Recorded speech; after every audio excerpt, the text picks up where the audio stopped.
사도신경으로 신앙고백 드립니다. 나는 전능하신 아버지 하나님 천지의 창조주를 믿습니다. 나는 그의 유일하신 아들 우리 주 예수 그리스도를 믿습니다. 그는 성령으로 잉태되어 동정녀 마리아에게서 나시고 본디오 빌라도에게 고난을 받아 십자가에 못 박혀 죽으시고 장사된 지 사흘 만에 죽은 자 가운데서 다시 살아나셨으며 하늘에 오르시어 전능하신 아버지 하나님 우편에 앉아 계시다가 거기로부터 살아있는 자와 죽은 자를 심판하러 오십니다. 나는 성령을 믿으며 거룩한 공교회와 성도의 교제와 죄를 용서받는 것과 몸의 부활과 영생을 믿습니다. 아멘. 찬송가 420장입니다. 420장입니다.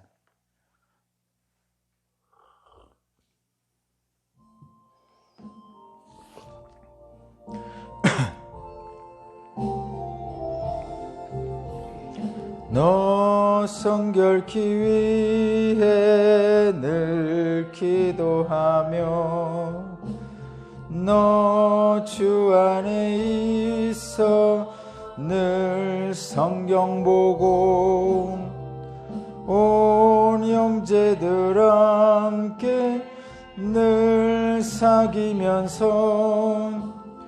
일하기 전마다 너 기도하라.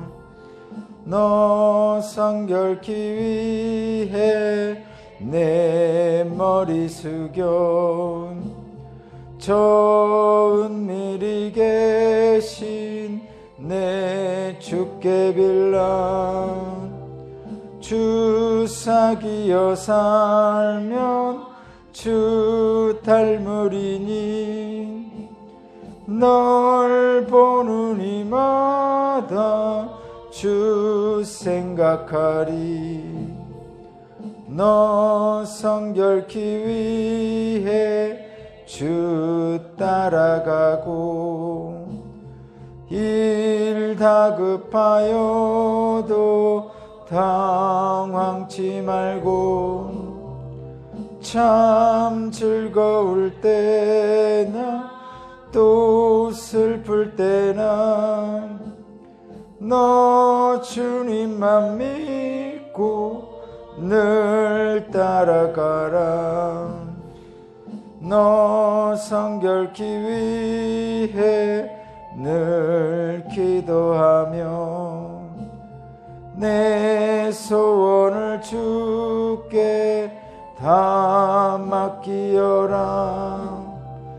너 성령을 받아 주 섬겨 살면 저 천국에 가서 더 잘 섬기리. 아멘.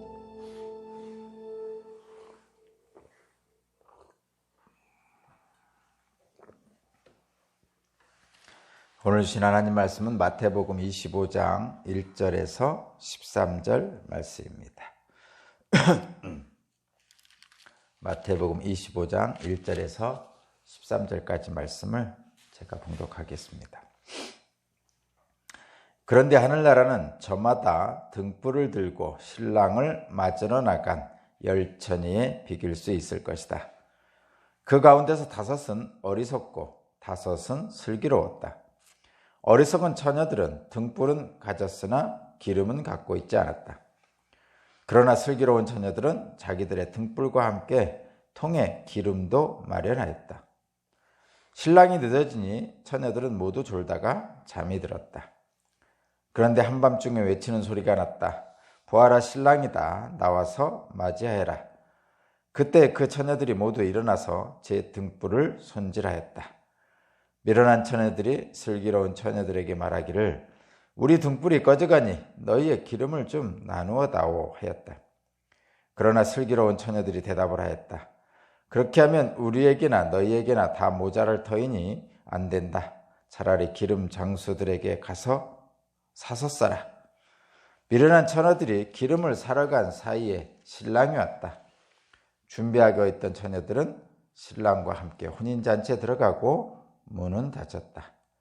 뒤에 나머지 처녀들이 와서 주님, 주님, 문을 열어주십시오 하고 애원하였다. 그러나 신랑이 대답하기를 내가 진정으로 너희에게 말한다. 나는 너희를 알지 못한다 하였다. 그러므로 깨어 있어라. 너희는 그 날과 그 시각을 알지 못하기 때문이다. 아멘.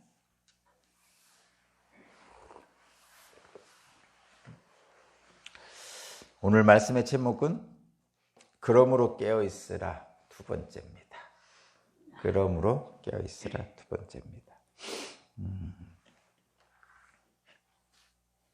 깨어 있어야 됩니다.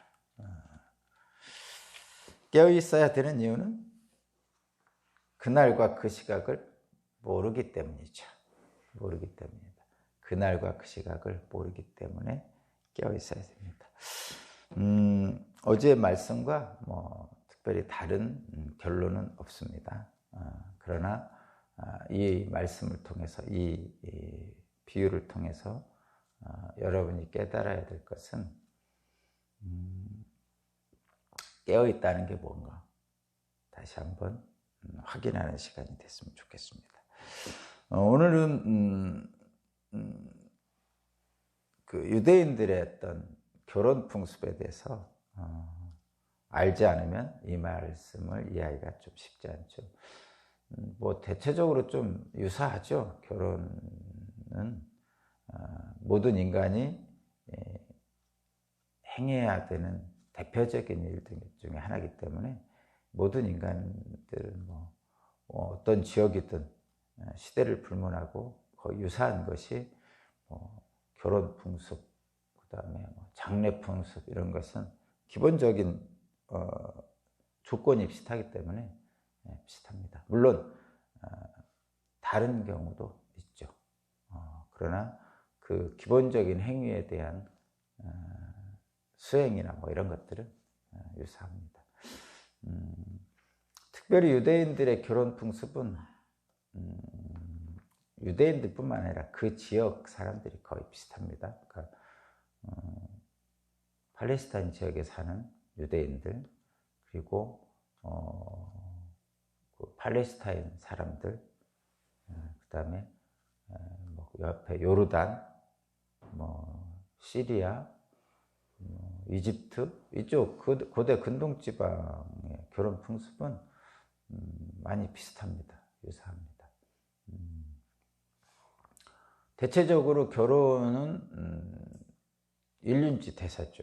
그래서 당사자 신랑 신부 두 사람의 인생을 새롭게 하고자 하는 연합이기도 하지만 가정과 가정의, 그러니까 가문과 가문의 연합이기도 하고, 또 한편으로는 그 사람들이 사는 사회, 마을 공동체의 일이기도 합니다.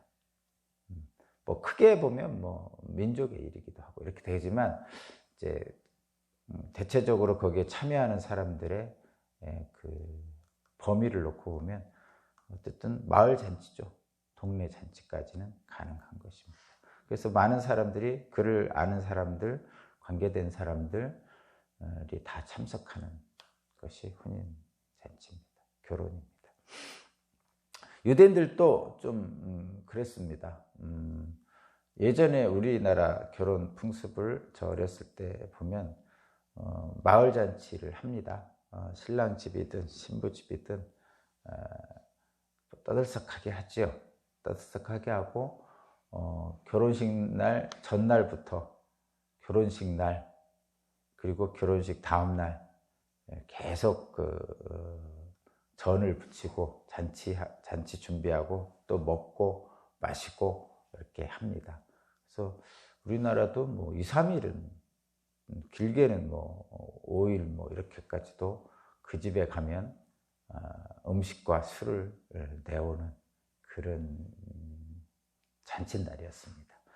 요즘은 좀 아쉽지만 결혼식장에 1시간, 2시간 하고 뷔페 음식, 그런 음식들, 음식도 맛도 없고 제 개인적인 소회는 그렇습니다.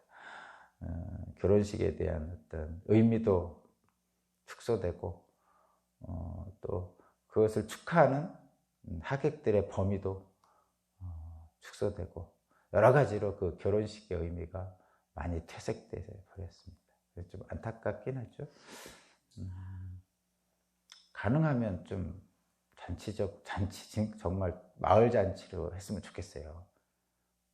전날부터 해가지고 음식 만들면서 먹고 마시고 기뻐하고 즐거워하고, 또 당일날도 막 그 결혼식 신랑 신부 그 연지곤지 찍은 신랑 신부 모습을 보면서 웃기도 하고 즐기기도 하고, 또 다음 날까지 신랑 신부 합방하는 거 문풍지 손가락으로 찔러서 보면서 재밌게 그렇게 다음 날까지도 하고, 어쨌든 그렇게 해서 당시 잘 먹지 못하고 힘들어했던 모든 동네 사람들이 다 같이 즐겁게 먹고 마시는 그런 날이 됐었죠.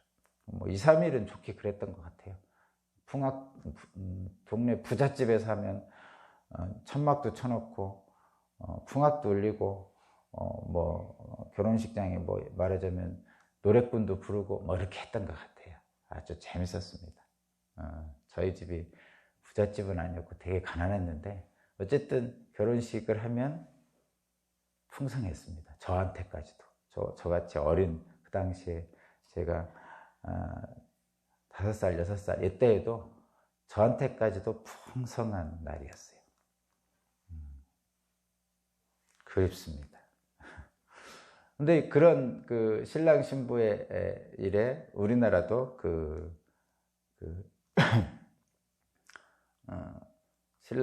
신랑이 이제 뭐 짐을 지고 이렇게 오는 거를 맞이하는 게 있습니다. 저도 한 번 본 적이 있는데, 어릴 때. 그 후로는 그렇게 본 적이 없고요.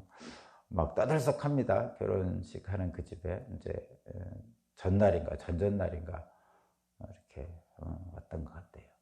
근데 막 신랑 친구들이 함을 지고 이렇게 오고, 뭐 어떤 사람은 탈을 쓰고 오고, 뭐 어떤 사람은 오징어 얼굴에 쓰고 오고, 뭐 이렇게 했던 것 같아요. 거기에 맞으러 나간 사람들은 이제 신부 친구들이 주로 했죠. 신부 친구들하고 신부의 형제들 중에 주로 여자 형제들이 갔던 것 같아요. 그러니까 신랑 친구들이 함을 지고 오고, 신부 친구들이 이제 맞으러 가는 거죠. 그렇게 하면서 옥신각신하죠. 거의 뭐 노잣돈을 달라고 하면서 한 걸음에 뭐 1,000원짜리 하나, 5,000원짜리 하나, 뭐 이렇게 하면서 마지막 그 대문 들어갈 때까지 한 10여 미터를 옥신각신하면서 재밌게 놀잖아요. 물론 좀 어떤 사람은 뭐 들어올람 들고 말라 하면서 나중에는 다투기도 하고, 얼마나 재밌었는지 모릅니다. 재밌었어요.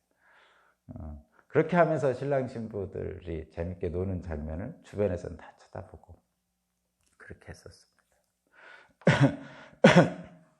일종의 오늘 장면은 그런 함지네비가 오는 그런 장면과 아주 유사합니다. 유사합니다. 근데 이제 유대인들도 비슷한 게, 신랑을 맞으러 가는 들러리들이 있습니다. 그러니까 들러리라는 표현은 우리나라 표현인지는 잘 모르겠어요. 근데 서양에서는 신부 들러리가 있었죠. 신랑 들러리가 있습니다. 그래서 신랑과 신부의 친구들이 함께 그 혼인잔치를 축하하는 거예요. 같이 춤추고 같이 노래하고 몇 날 며칠을 같이 있습니다. 몇 날 며칠을.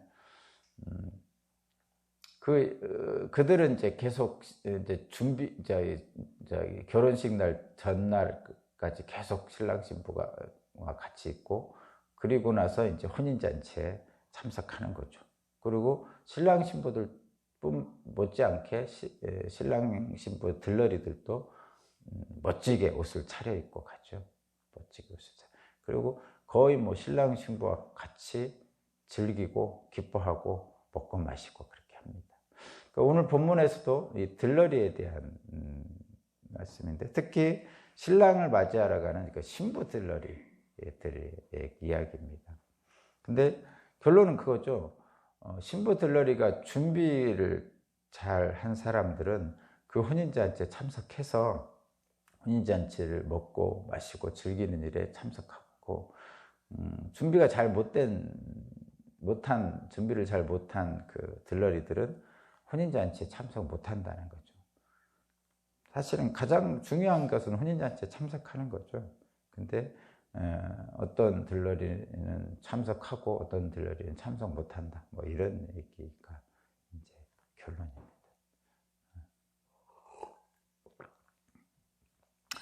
그러므로 깨어 있으라는 것이 이제 오늘 말씀의 제목이라고 그랬는데,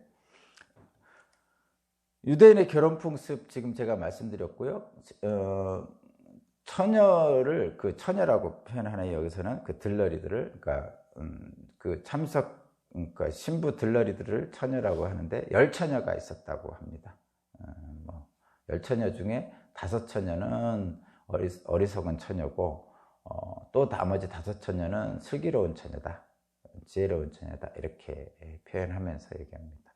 여기서 이 5처녀와 또 다른 5처녀의 공통점은 일단 신랑을 기다리는 거죠. 맞이하러 가야 되고 그 신랑과 함께 혼인잔치에 들어가는 것입니다.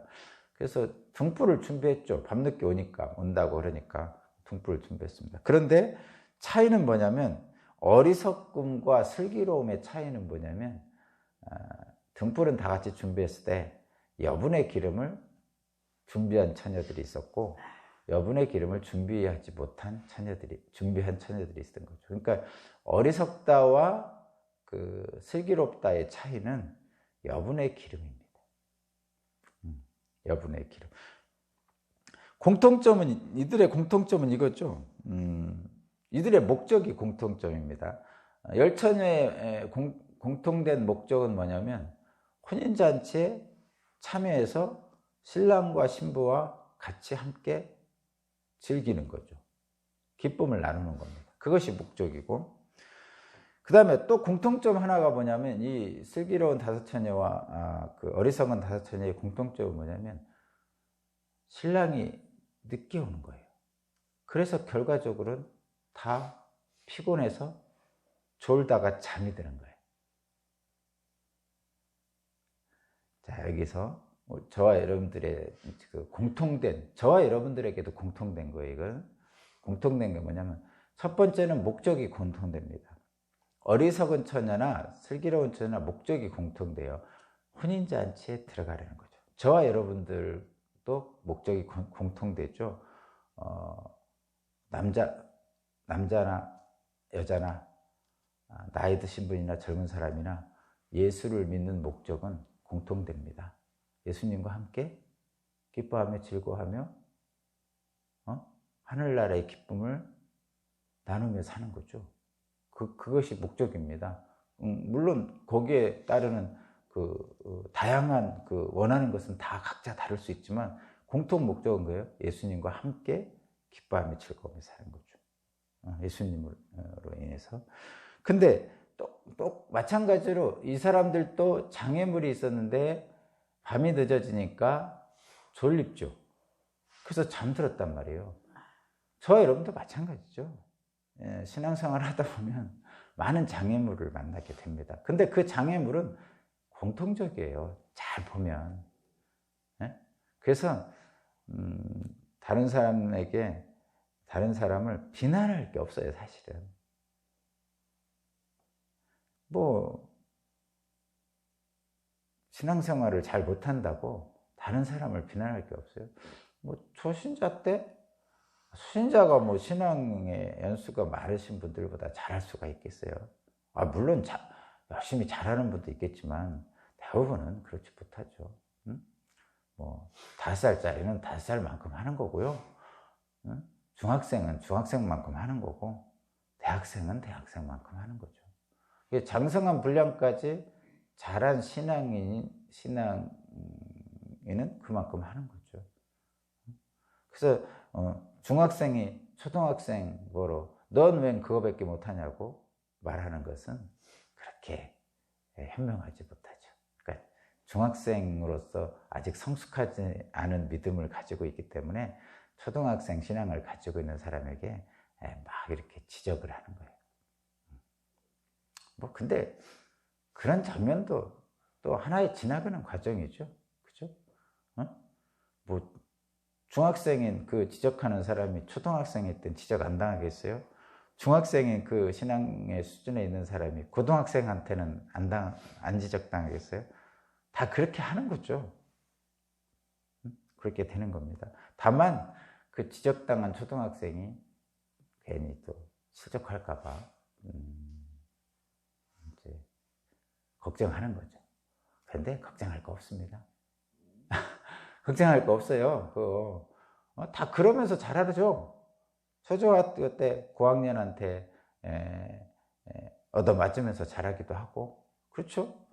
당연히 같이 놀라고 하면 야 너는 따로 가서 놀아 그러면서 이렇게 하기도 하고 다 그렇게 하죠. 그렇지만 다 초등학교, 중학교, 고등학교, 대학교 이렇게 순서를 거치면서 자라납니다. 자라나다 보면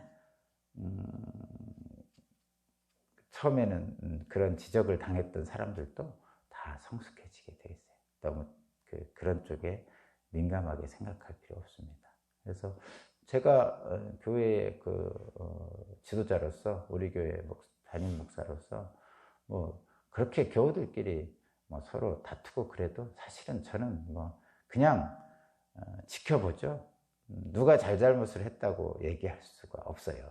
그리고 그렇게 하면서 또 잘하는 거죠. 또 가끔 가다가 뛰쳐나가는 교회를 뛰쳐나가는 분도 있는데 별로 저는 걱정하지 않습니다. 좀 안타깝긴 하죠. 뭐 집 나가면 고생이라고 나가서 고생할 거 생각하니까 조금 가슴 아프긴 한데 뭐 어차피 하나님이 돌보시고 인도하실 거를 기도하고 기다리는 거죠. 응? 너무 혹시 주변에 그런 일이 있더라도 지나치게 대응할 필요 없습니다. 그냥 그 사람들을 위해서 기도하시면 되죠. 잘해 주십시오. 잘해 주시면 됩니다. 자, 공통점이 그거예요. 혼인잔치에 들어가서 함께 기쁨을 나누려는 목적이 공통점이고, 또 하나는 신랑이 드니 모두가 졸다가 잠이 드는 것이 공통점입니다. 그러니까 목적을 향해 갈 때 장애물이 있다는 것은 모두가 다 공통점이에요. 저와 여러분도 그렇고 여기에 있는 열처녀도 마찬가지입니다. 다만 어리석음과 슬기로움의 차이는 여분의 기름을 가지고 있느냐, 그러니까 준비하고 있느냐, 그러니까 말하자면 깨어있느냐, 깨어있지 않느냐입니다. 결과는 그거죠. 신랑이 온다는 소식에 신랑을 맞이할 준비는 다 하는데, 똑같이 깨어가지고 다시 자다가 일어나가지고 깨어가 신랑을 맞이할 준비를 하는데, 어리석은 처녀의 등불은 꺼져가고 슬기로운 처녀의 여분의 기름이 위력을 발휘합니다. 그리고 어리석은 처녀들이 기름을 구하러 간 사이에 슬기로운 처녀들과 신랑은 혼인잔치에 들어가고 문이 닫혀버리죠. 그래서 어리석은 처녀들은 그 혼인잔치의 기쁨을 함께 나누지 못하는 겁니다. 이런 생각을 안 해보셨어요? 저는 해봤는데, 여분의 기름이 좀 없으면 2인 1조로 둘이 들고 다니지, 우리 불 들고 있으면 옆에 사람도 같이 갈 수 있잖아요. 뭐 그걸 꼭 한 사람당 하나씩 가져갑니까? 이런 생각 안 해보셨어요? 저는 해봤는데. 근데 이것은 물론 현실적으로 진짜 등불을 들을 때는 2명이 같이 들고 가도 괜찮죠. 그죠? 한 사람만 등불이 있어도 옆 사람 같이 붙어서 가면 되는 거죠. 근데 이 경우는 그런 의미가 아니고, 어떤 등불이라든가 여분의 기름은 각자의 신앙의 현실입니다. 신앙이라는 것은 각자의 믿음이잖아요. 각자의 믿음은 나눌 수 있는 게 아니에요. 믿음은 나눌 수 있는 게 아니죠. 진짜 나누고 싶잖아요. 우리 자녀들에게 내 믿음을 나눠주고 싶고요. 내 남편, 내 아내에게 믿음을 나눠주고 싶잖아요. 근데 안 됩니다. 그래서 이 등불을 둘이 나누어 들고 갈 수 있는 것은 못합니다. 믿음의 경우는. 슬기로움과 어리석음의 차이는 여분의 기름이고, 그 여분의 기름에 따라서 슬기로운 처녀들은 혼인잔치에 들어가고 목적을 달성하고, 어리석은 처녀들은 여분의 기름이 없어서 혼인잔치에 들어가지 못합니다. 그래서 원래 목적대로 함께 먹고 즐기는 잔치의 즐거움을 나누지 못하는 것이죠. 그럼 여분의 기름이 뭡니까? 여분의 기름.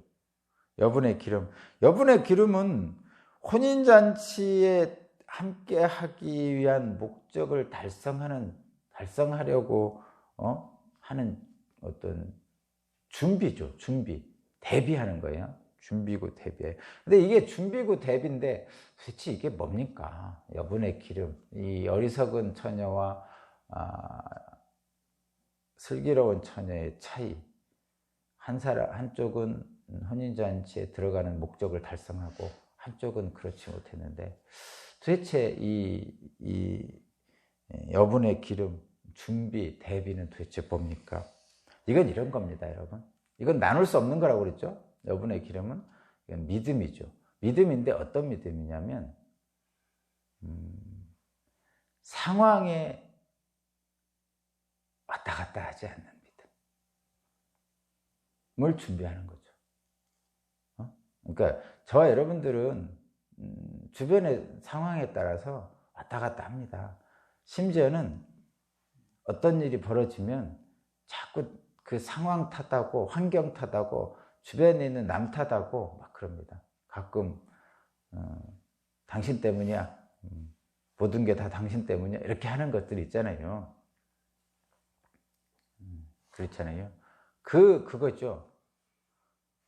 근데 그 모든 게 다 당신 때문이야, 또는 너 때문이야, 환경 때문이야, 뭐뭐 때문에 못했다, 뭐 이렇게 표현하는 것들이 바로 상황이죠.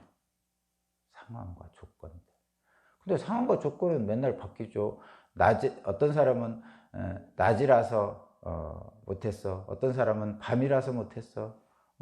어떤 사람은 뭐 해서 못했어. 뭐 해서 다 이런 얘기를 하죠. 그게 상황인데, 그 상황과 조건이 주어졌는데 그것 때문에 변명하는 거죠. 이 여분의 기름을 가졌느냐 안 가졌느냐는 사실은 그런 겁니다.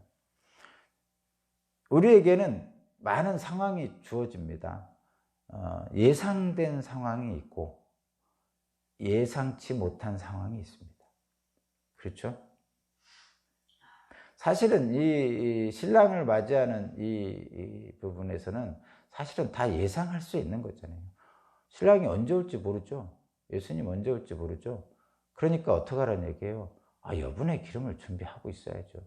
졸다가 잠들 수 있죠. 졸다가 잠들 수 있다니까요. 신앙생활 하다가 실족할 수 있다니까요. 그러나 돌아온 탕자처럼 돌아와야 되는 거죠. 실족할 수 있다니까요.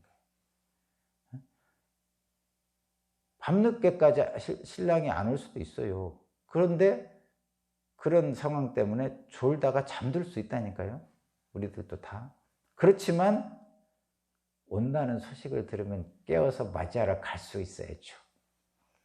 그러니까 예상된 상황이 있고 돌발 상황이 우리들의 삶 속에는 다 주어집니다. 신앙의 여정에도 마찬가지입니다. 그러나 예상된 상황이든 돌발 상황이든 그것들을 이길 수 있는 힘은 그런 상황과는 다른 견고한 믿음이죠. 어제 찬양에 그런 거 있었잖아요.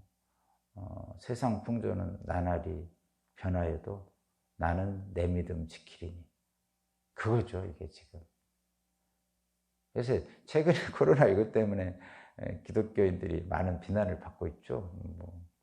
당연히 코로나19에 전염되는 상황이 많이 모여 있는 사람들에게 전염되기 때문에 기독교가 이제 모이는 종교잖아요. 그래서 전염되는 분들이 많이 생겼죠.